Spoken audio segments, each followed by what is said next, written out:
हुकूमत ने IMF की एक और शर्त पूरी कर दी। स्टेट बैंक का दरामदात पर आयद तमाम पाबंदियां हटाने का ऐलान।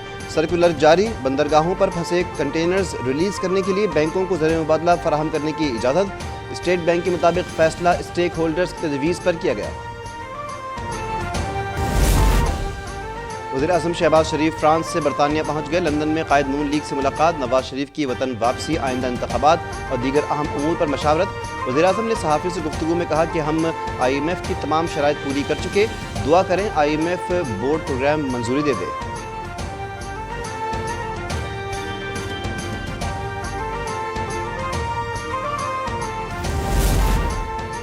लीगी कायद की वतन वापसी की तैयारियां शुरू। नवाज शरीफ का ईद उल अज़हा के बाद पाकिस्तान आने का इम्कान। ईद मनाने सऊदी अरब या दुबई जाएंगे। कानूनी टीम से मुलाकात में वापसी के हवाले से ब्रीफिंग लेंगे। मुस्लिम लीग नून की कानूनी टीम ने भी हिकमत अमली पर गौर शुरू कर दिया।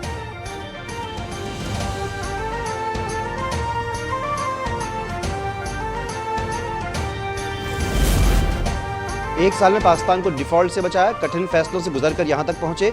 वज़ीर-ए-आज़म शहबाज शरीफ की फ्रांस में मुकीम पाकिस्तानी से मुलाकात में गुफ्तगू। कहा कि 4 साल में मईशत तबाह, बेरोजगारी और महंगाई आसमान पर पहुंचा दी गई। बैरून मुल्क पाकिस्तानी सानह 9 मई की मजम्मत करें।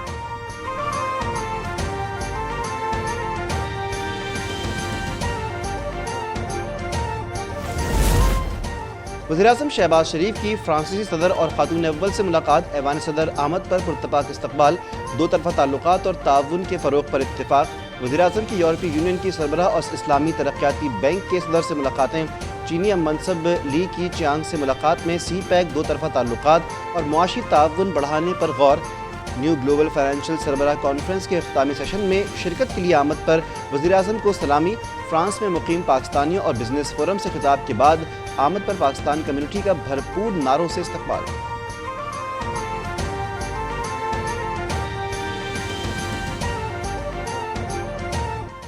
साबिक़ सदर ज़रदारी मईशत की डगमगाती नाव को सहारा देने के लिए कोशा। सनतकारों के मसाइल सुने, यह हल की यकीन दहानी करवाई। अपने खिताब में मीसाक़ जमहूरियत को वक्त की अहम ज़रूरत करार दिया। कहा पीपल्स पार्टी दस्तखत के लिए तैयार है। पाकिस्तान में $100 अरब एक्सपोर्ट का पोटेंशियल मौजूद है और हम ये करके दिखाएंगे।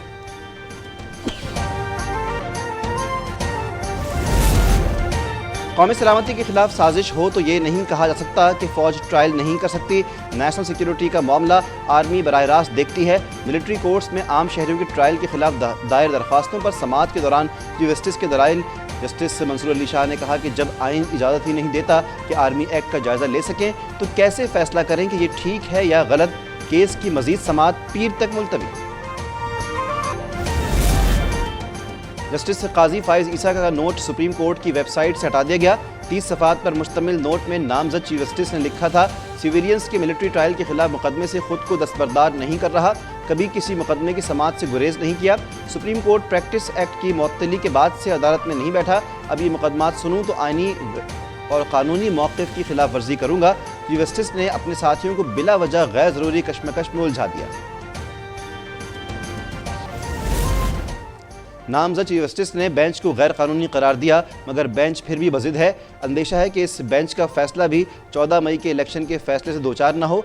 वज़ीर दाख़िला राना सनाउल्लाह का कौमी असम्बली इजलास से खिताब। कहा कि हालिया बहरानों से ना निकलने की एक वजह अदालतों का इंसाफ ना करना है। जब मर्जी के बेंच बनाकर मर्जी के फैसले होंगे तो इनमें क़ुव्वत नहीं होगी। नाइंसाफ़ी और मबनी फैसलों पर अमल दरामद नहीं हो सकता।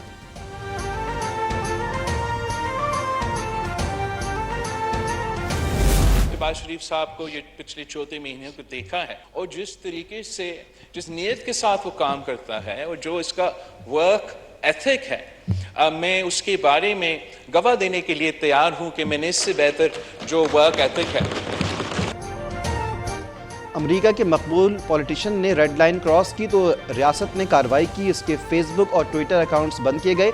हम अमेरिका से ज़्यादा जमहूरी मुल्क हैं, हमने अपनी एक सियासतदान के सोशल मीडिया अकाउंट्स बंद नहीं किए। वज़ीर ख़ारजा बिलावल भुट्टो और कौमी असम्बली में तंज़। वज़ीर-ए-आज़म शहबाज शरीफ की दिन रात मेहनत की भी तारीफ़। कहा कि शहबाज शरीफ नून लीग से ज़्यादा पीपल्स पार्टी के वज़ीर-ए-आज़म हैं, इन जैसा मेहनत से काम करने वाला नहीं देखा।